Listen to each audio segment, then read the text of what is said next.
Ladies and gentlemen, Manchester United fans all around the world, this is the big one. This is semi-finals, leg one in Bilbao, and we got you covered. We are here gathered as a community. Wherever you are in the world, smash the like button because we are covering directly from Bilbao. Who's going to start? Who is available? Going to cover a little bit about, your expectation. We have a panel here as well. And also talk a little bit about the latest transfer news at the end of the show, guys. But do me a massive favor. Smash that like button. Finger it right now.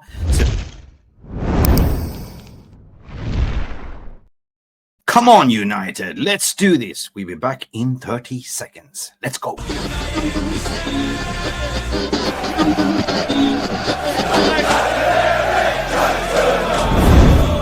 I think that there was one question regarding Matthias de Ligt, and he brought a 26-man squad. We're looking at defenders like Chido Obi Martin is traveling, but he said we have a game on the weekend, so we brought all the kids for the experience, but we also have a training session. But the main question was regarding is Ahmad available, and is I think it was more regarding Ahmad. De Ligt is also available training, and he responded, yeah, they're part of the squad. Will they start? Most likely not. Will they come off the bench? What do you guys think? What do you think, Drew Brown? I think that it's great, that they're available on the game day squad, but it's better if they just do not start, not give them that pressure. If we can learn something from Real Madrid these past couple of weeks, where they started Alaba and Mendy, who came back from injury, and then they straight away start. I mean, we saw what happened to Mendy. I fear that if they start, that's going to happen. That's going to be even worse, and they'll probably be out. Have some sort of Lisandro Martinez injury type, where they're out for 7-8 months, and so it's best just not to risk it. Maybe give them at most 10 minutes in the second half. Yeah, I agree with you. Mark, what do you think? Just to introduce them second half, to give them a little bit minutes, and then let them focus and get match minutes in the Premier League of the weekend, and then start potentially the second leg in Manchester. What do you reckon? I think they should come on as substitutes for the next 3 games. That's just me. Because I don't want to see De Ligt limping before the season finish. I don't want to see Ahmad limping before the season finish. I don't think it should be as techy as 10 minutes, but maybe come on the 70th minute and you have 25 minutes to run at tired legs. For Ahmad, I think that would be very good. For the likes of De Ligt coming on in the last 10, 20 minutes of the game, I think 10 minutes in the end of the game is not enough. He wouldn't have time to really get up to the pace of the game. And as a defender, you need to be at the pace of the game. So I think maybe De Ligt might get 30, 40 minutes. Might be a better chance because he would have time to get up into the game and get with the pace of the game, and he wouldn't be chasing the game for the entire 10 minutes here on the pitch. So, I don't think they should start the game at the weekend either, because the league is more or less done. I mean, we're not going to get relegated, so I wouldn't rush it. I would give them 45 minutes in the second half of the game again against tired legs, so that they're not really having to deal with too much of strain. So that's just me. Because I think with the team we have, when it comes to the attack, they kind of, creating consistent chances in the last few games. So maybe changing it up now might kind of offset that, in my honest opinion. I don't know, that's just me. Well, what do we expect from this game now, barring what we heard him say? We're not going scoring goals. There was cheeky Beth was fishing for Gyökeres, and he didn't really answer it. He said Rasmus. He started to score goals, and we have players that we need to develop, blah blah blah. But he didn't really answer the question. It's why would he? Didn't even mention Gyökeres at all. He didn't. No, he didn't say, "Oh no, he's a fantastic character." Nothing. Zip. Which I guess is fair, because Gyökeres is not a player at Manchester United, and managers don't really have any don't really have any say for the players at other clubs. Facts. So let me just focus on who's going to score goals. You spoke a little bit about Rasmus Højlund. I mean, we are unbeaten in Europe at the moment. We spoke about the unbelievable turnaround when we qualified to the semifinals with 5-4. We spoke a little bit about that. But listen, Højlund's been getting a lot of stick. Even when he scored, the equalizer against Was it Wolves? Was it? No, it wasn't Wolves. It was Sorry, against Bournemouth. Bournemouth. Yeah. Then he posted on Twitter X like, we needed this. We won this game and I needed it. And the fans went mental. Like, look at this ego. And I'm going like, well, hang on a second. You've been crying out that, Rasmus needs to score goals. And when he finally scores, you start slating him on Twitter. Listen, guys, Mark, he's saying him before, like, Højlund in Europa League. Okay, let's be real. I like a bit of Højlund, but he shouldn't be the main guy. I expected him to be the developing striker. I expected him to be getting minutes as a substitute, maybe start some games here or there. You know what I mean? Learn from a senior striker. So him being the main man right now for me is unfair to him. He is there, so he should try to do better. But realistically, a young guy, these young guys nowadays, they're not like young guys when we were young guys. You know what I mean? Young players 10, 15 years ago was a little bit more mature mentally in the game. They was a little bit more knowledgeable, a little bit more football intelligent. So in a way, he's struggling and he's snatching at chances, every chance, because he's desperate for a goal. Him getting a goal is the best thing could happen to him. Yeah. Hopefully, he carry on. I expect United to win this game in Bilbao in fine style. And the reason for that is because of what Amorim said. He didn't talk about the negatives. And we could talk about it if you watch the game against Besiktas when they lost 4-0 or 5-1 or something like that. All he showed basically give you a blueprint on how to beat them. Yeah. But scoring a goal after being on a drought surely gives you confidence. But he's been trying. He's been, he's a young kid. He reads social media. Of course, it's going to get to his head, and he's been like doubting himself in his runs and his positioning, and he's been running around like a headless chicken. Sometimes you're playing deep lining CDM almost, right? But Drew, do you think that Rasmus Højlund tomorrow will turn it up? The confidence will be there. It's Europa. It's Spanish league. It's not Premier League. You don't get time on the ball in the Premier League, and it's so physical. But against Bilbao, do you reckon he will find his feet and find the net? You never really know against this Man United team. I mean, Ruben mentioned it in the press conference that Atletico Bilbao are the best defensive team in La Liga. I just checked the La Liga stats too. 24.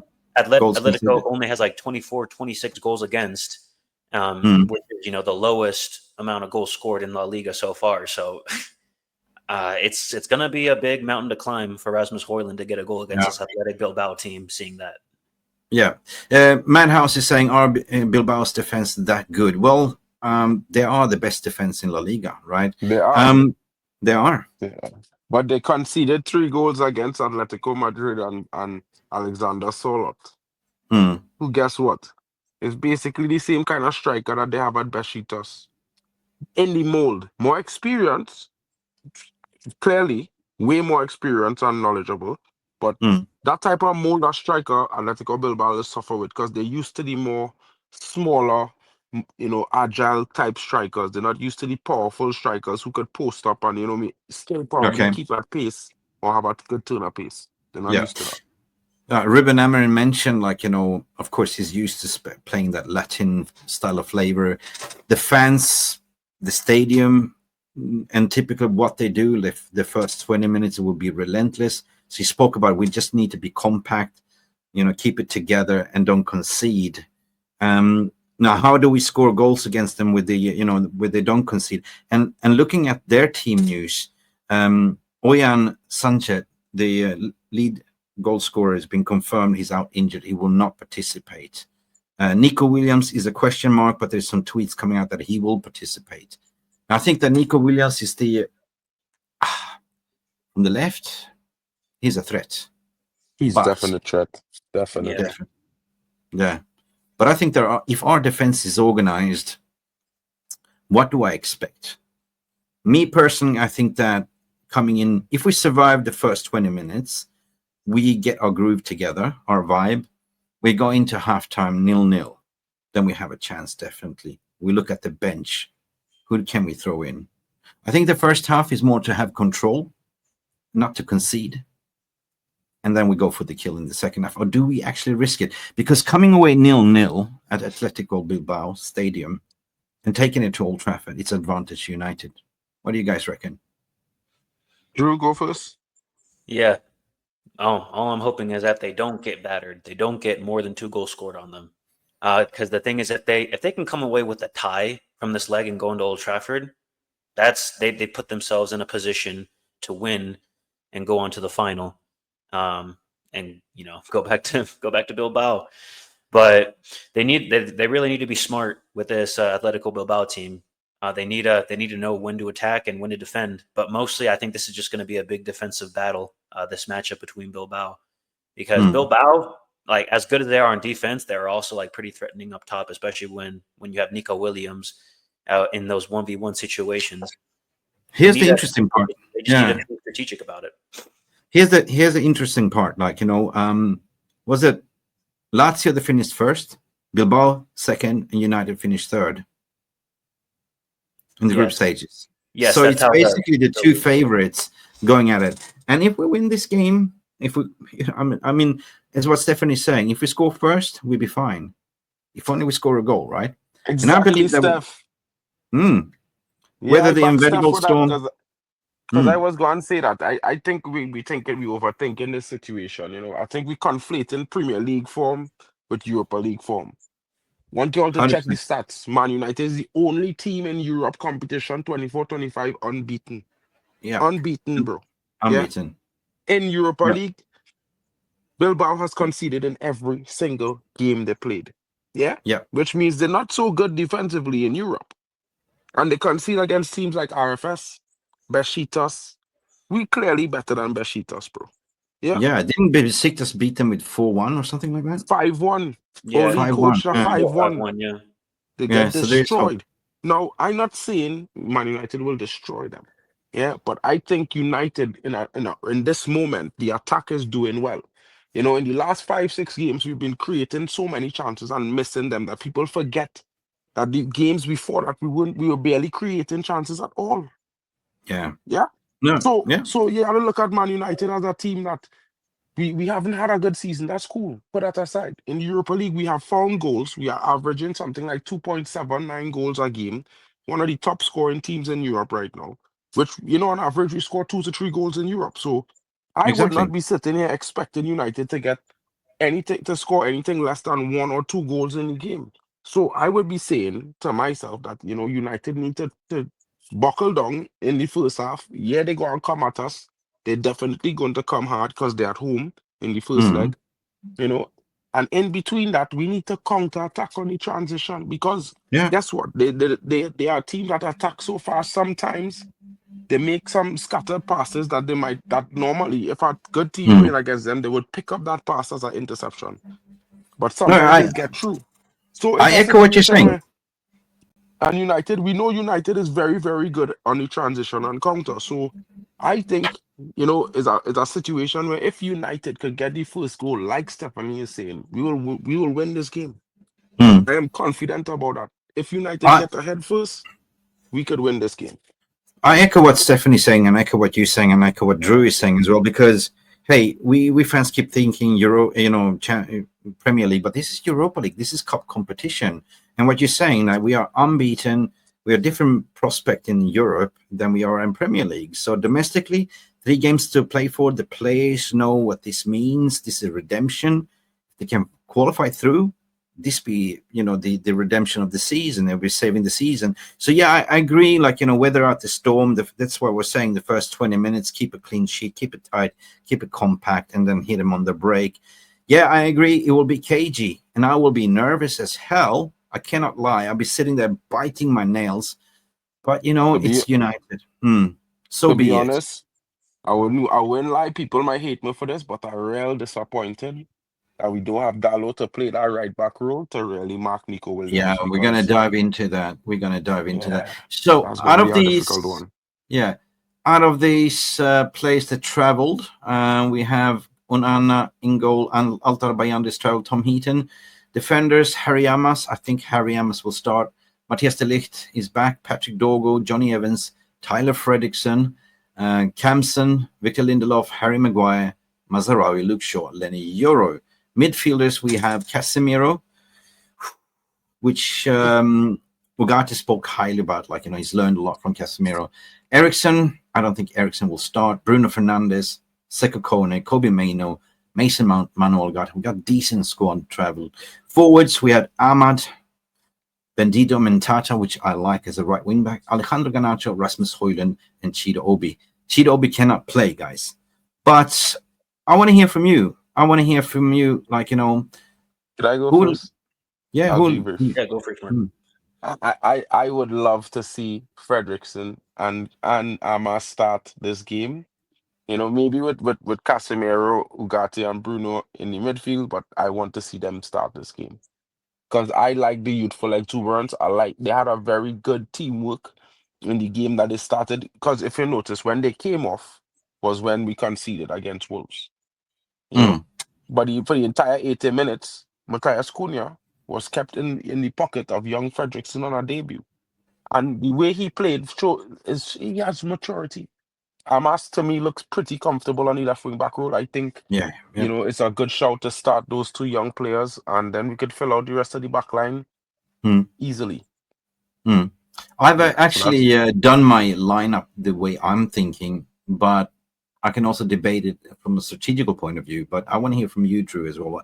Who do you think is going to start in the back and the midfield and the two number 10s? I think for these Europa League games, these are the games that we need to play like our best and most experienced lineup. I mean, I wouldn't be opposed to seeing Amas as a left wing back, but with Fredrickson, maybe he'd be good to like come off the bench if like the likes of Maguire, Lenny Yoro, or Matsurawe are getting, heavy legs in the last 20 minutes of the game. Wouldn't be a bad shout. But I would want to see Casemiro in that midfield, just like what you mentioned earlier, Mick, that, he's been there for most of his career in Spain. He knows what the atmosphere is like. He knows how to play those away games there. And he knows he's got he's probably the most experienced European competition player on our team. And so we would need that experience in that. And it's a slower tempo. It's Spanish league. So anyway, I want to share this is up for debate, guys. But anyway, let's have a look at what I've selected and let's talk about it. Listen, I'm thinking because maybe in the first half will be more defensive for Man United. But, I'm thinking more, I agree. Like, double pivot with Ugarte and Casemiro would work. But I've gone with Euro, Maguire, Mazarawi as backline. Onana will start. We know that. I've gone with Harry Amas on the left wing back situation and use Patrick Dorgu as an inverted left footer on the right. I go with Ugarte and Fernandes. Fernandes to play the register to play from deep. And since we are playing a low block, it's hard to sort of break down the defense. Maino in tight spaces with Garnacho and Højlund on top. What's your thoughts regarding this? Might be the second half team, though.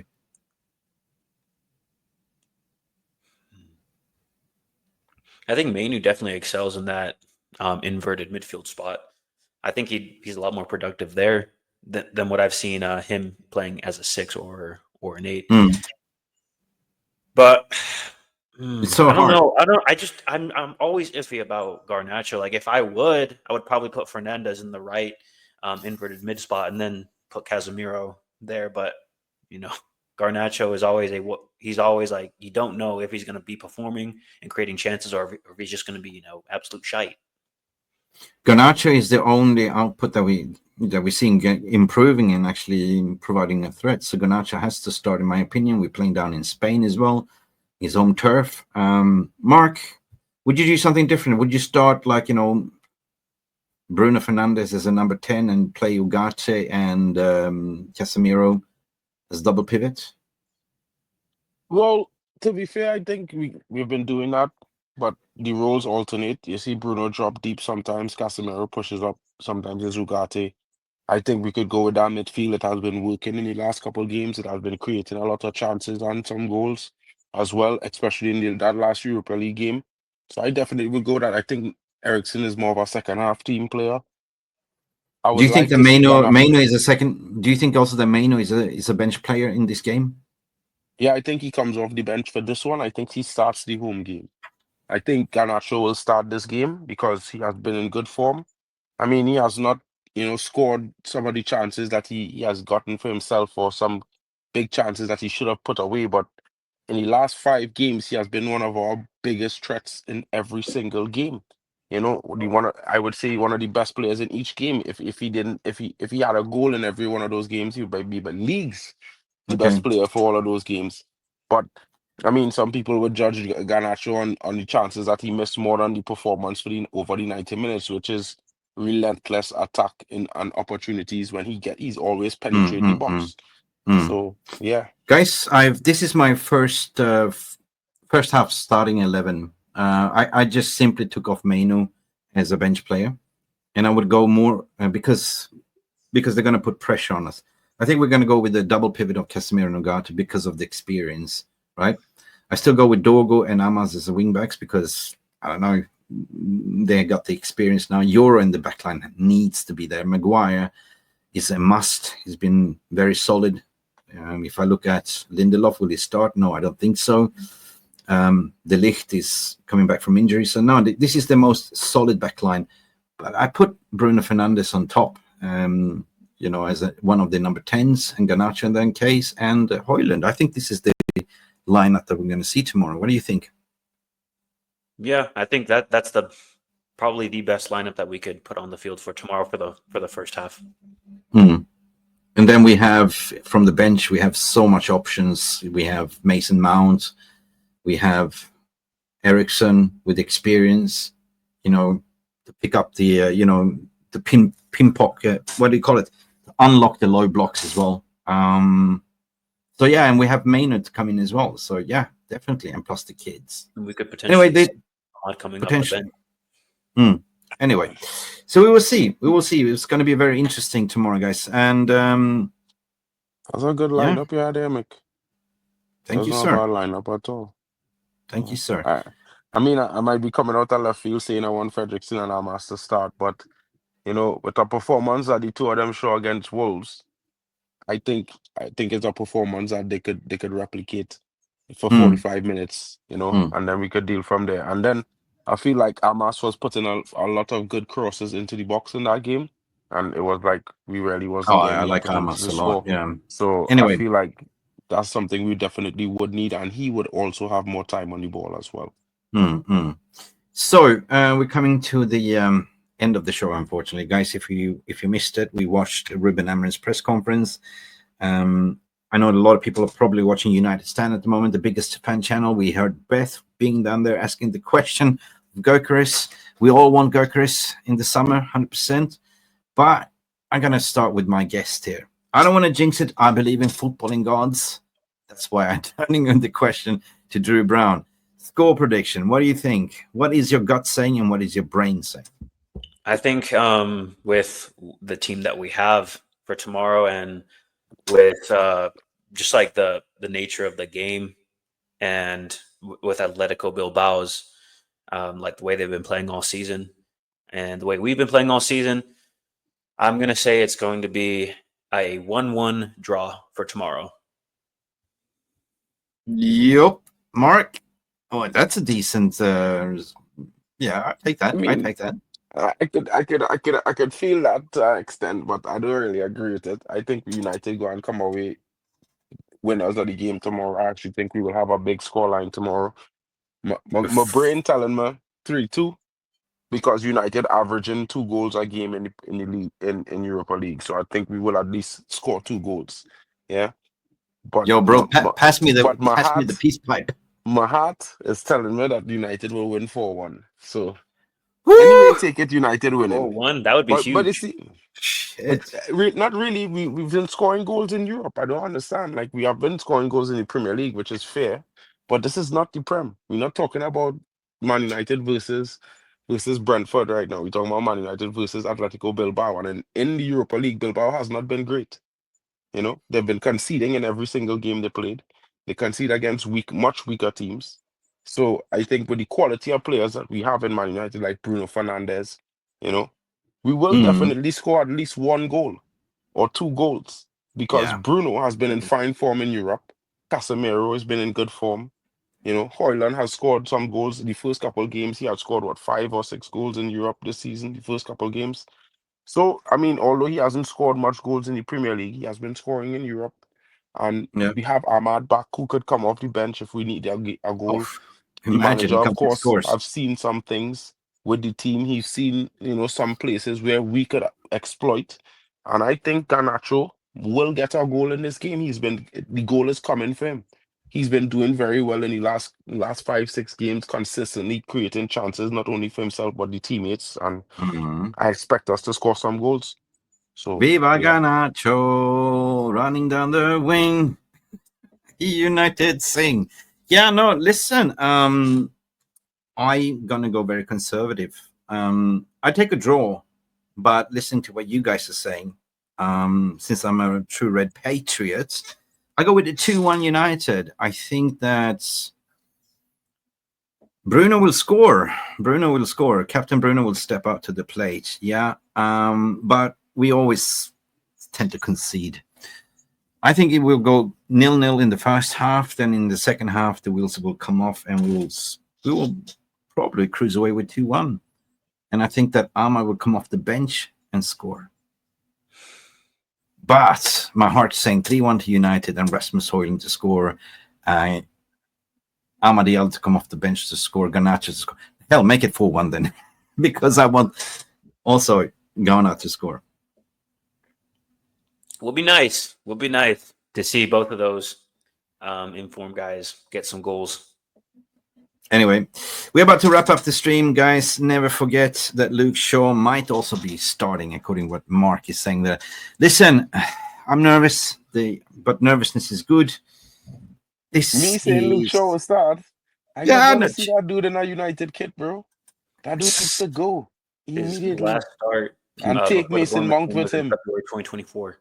Imagine that. Bro. Yeah, bro. He need to take Mason Mount with him when he go in, bro. Yeah, the two of them need to go as a pair, a partnership. We'll be back tomorrow. We're gonna do the build up, potentially do the watch along, and potentially the reaction show as well. But I think that we're gonna wrap up this stream because there's a Champions League semifinals being played. Guys, Barcelona. Visca Barca, baby. Barcelona. You're a Man United fan? Are you a Man United fan? We can never say those things, at least not live, bro. But big up to you, Drew. I hope to see more of you. It's been fun having this conversation with you, bro. I like your opinions.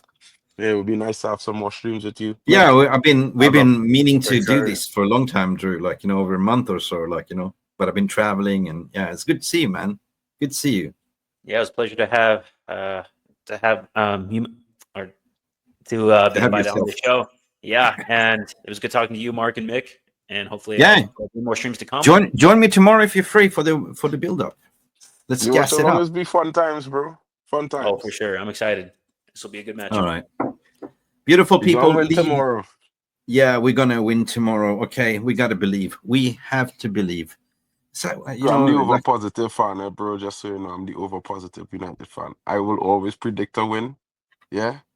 I could accurately, critique the team and they're not performing well or whatever, but I still will predict a win. Just wanted to put that out there. And the man of the match for this stream goes to Drew Brown. Well done, Drew. 100%. Welcome to the family. The girl of the family. Anyway, we gotta go. We gotta wrap up. It's 1 hour live stream. Big up for Drew. Big up for Mark.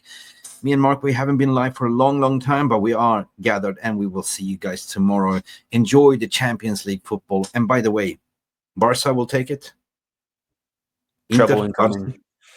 I hope Inter win, bro. Because I never want to see Barca win anything, bro. Dude, I was watching. Dude, I was watching Arsenal yesterday. Everyone knows Mikel Arteta. Why do you hate strikers so much? Come on, bro. This guy is such a bad coach, yeah. But I don't know.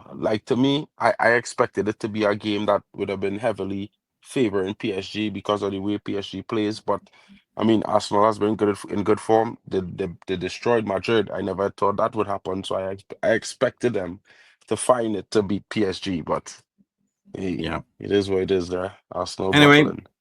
We got to close the shop. There have been some breaking news coming out. Manchester United in talks with River Plate for Franco Macetuno Apparently, there's some spin saying that he only wants Real Madrid, blah, blah, blah. I don't believe so, because this is what Real Madrid does. They're not interested. So everyone wants Real Madrid.